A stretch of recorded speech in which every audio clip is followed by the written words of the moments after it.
I'm fascinated by this case of the teacher. And I want to talk about what it would look like for things to go right, because I totally agree. We want teachers to feel like they are allowed and to even want to say words like white supremacy, systemic racism. We want responsible teachers to raise these topics with kids, right, young enough that they are cognitively able to understand them. I haven't thought about what age that would be. Right. But we want teachers to raise this, and we want kids to think about them. And, to the extent that any part of the laws are making teachers feel they can't do that, then I'm very much against that. But it's interesting because, the laws, and this again gets back to the problem of vagueness in legal language. It's like the laws as I understand them may not be the laws as every teacher understands them, right? Like this teacher in Iowa understood the language of her law to mean that she could not raise the concept of systemic racism, but she could present the law to her class. And if a curious student says, "Oh, what's systemic racism? Is America systemically racist?" Then she was allowed to give an answer answer to her heart's content in a way where she's saying things sort of as truth. Is that the situation? That's just it. Like even in the video, it isn't clear that her goal. It's clear. It seems rather clear to me, given the context, that she believes that systemic racism is a serious problem, and that it's not just that kids need to be exposed to the idea; they need to understand why it's a serious problem. But even in the way she explained it in the video, she seems to suggest that kids would have a discussion about this, right? And that is precisely what I want. I want it to be a nuanced discussion. I can't be there to sort of shepherd all of these things, but I think your point is well taken. That what does a good circumstance look like?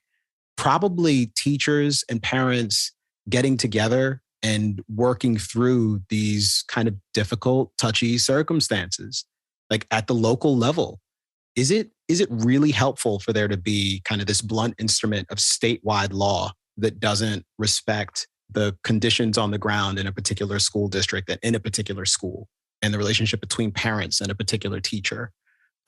Or is it possible that navigating these things kind of one-to-one in some respects, and having a real discourse between parents and teachers about kind of what's being taught in class and how it's being taught, where parents can feel like they can raise their voice about these things and be heard? Is that not a better way to proceed here? And the reality is that, public education, it's hard. It's something that is very difficult to get right. And I would say that across most of the country, we don't get it right in profound respects, and systematically don't get it right.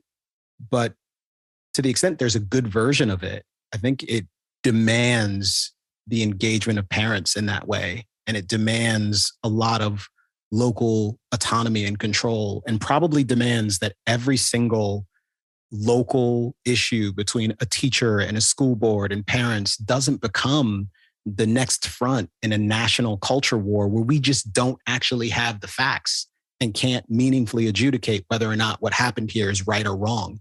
And I say that, and I would say precisely the same thing about police-involved shootings. I don't think having the national conversation about police-involved shootings in the context of, say, Jacob Blake's shooting is healthy. I think it necessarily distorts the conversations in ways that are deeply unserious. It makes people kind of rally to their sides and interpret things in a very motivated way. And as a result, we just end up not making progress. We're minting new saints, or minting new demons for conservatives to hate. And in many instances, the critical issue of how should policing work in America? What does accountability look like for policing? And what's the best way to build trust between communities and law enforcement? That's a hard conversation. It demands nuance. It demands serious attention. And in much the same way, I don't think education is any easier. I think it's harder. We have a long track record of getting it wrong. And it's just going to demand a kind of rigorousness and seriousness that a hot culture war, us versus them, will use power and destroy them and bludgeon them and ensure that they can't have their evil ideas win. I don't think that that's a serious approach to these things either. And I'm doing this hard work. People like Chloe Valdery are doing this hard work, a friend of ours, developing this curriculum. I've been consulting with a Montessori school network and trying to have conversations about how you do this, how you develop pedagogy that respects the individual identity of students and navigates these difficult, complicated questions. And I think that's what we have to do in addition to finding the worst versions of this stuff and prosecuting it. If someone is doing things to your child, and it's not just white kids, I bristle at the notion that someone will tell my daughter that she's disadvantaged as a consequence of her appearance.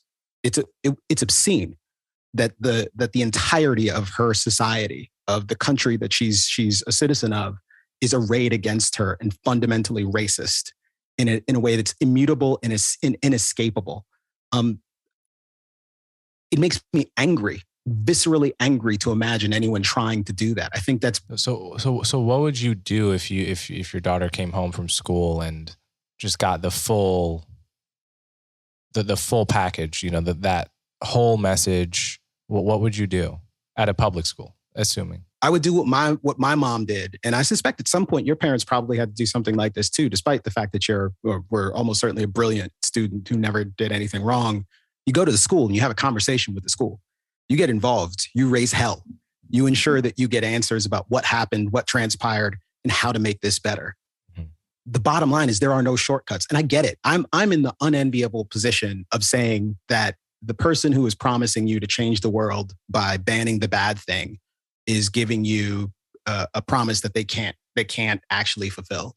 And my alternative is the hard, difficult work of getting your hands dirty and being thoroughly engaged and being brave enough to defend your values in your school board meetings and to your teachers, and inculcating those values in your children so that when they go to school and when they encounter a teacher or a fellow student who has particular ideas, they have the ability to navigate those things and to cultivate beliefs of their own. And hopefully, I hope that my daughter will buy my arguments about the centrality of the individual.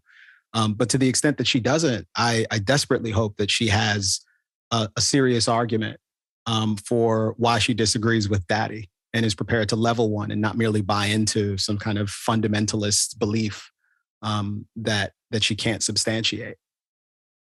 I'm just now remembering that when my sister was in school, she had a history teacher. I think it was maybe late middle school or early high school, and they were talking about slavery. And her teacher was white, and I can't remember what she said, but he kind of got angry, and he said something like, well, if not for my ancestors, then your ancestors would still be picking cotton.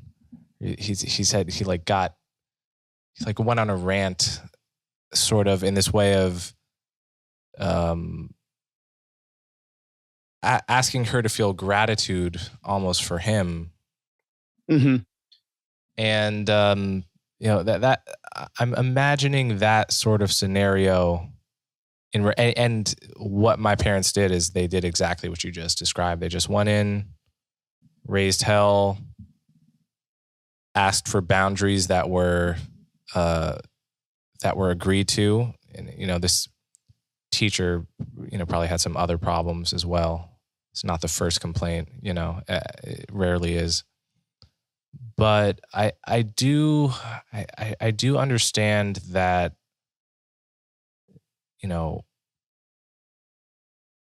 why a parent might be hesitant to do that if they're white and their kid is white, and let's say the teacher's black.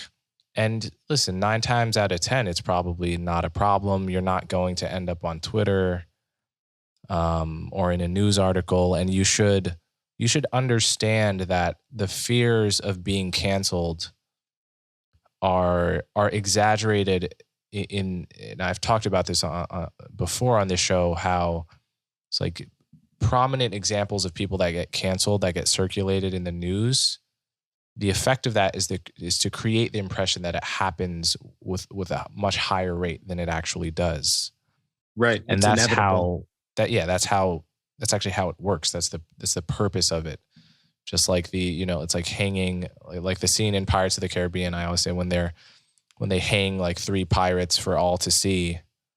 The point of that isn't that we're going to catch you. We're probably not. The point is so you see it every time and fear that we're going to catch you, because it's actually a substitute for widespread enforcement.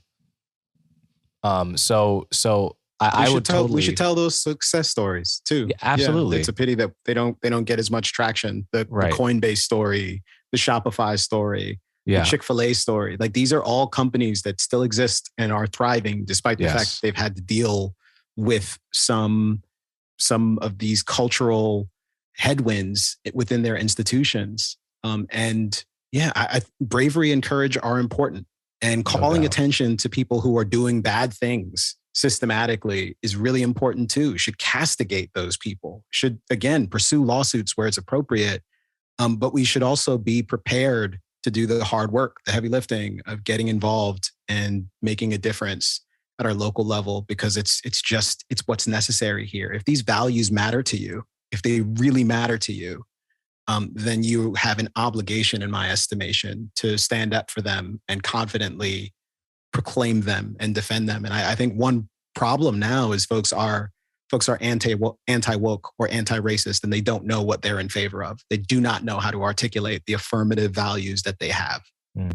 And that is, I think, a very dangerous circumstance to find yourself in.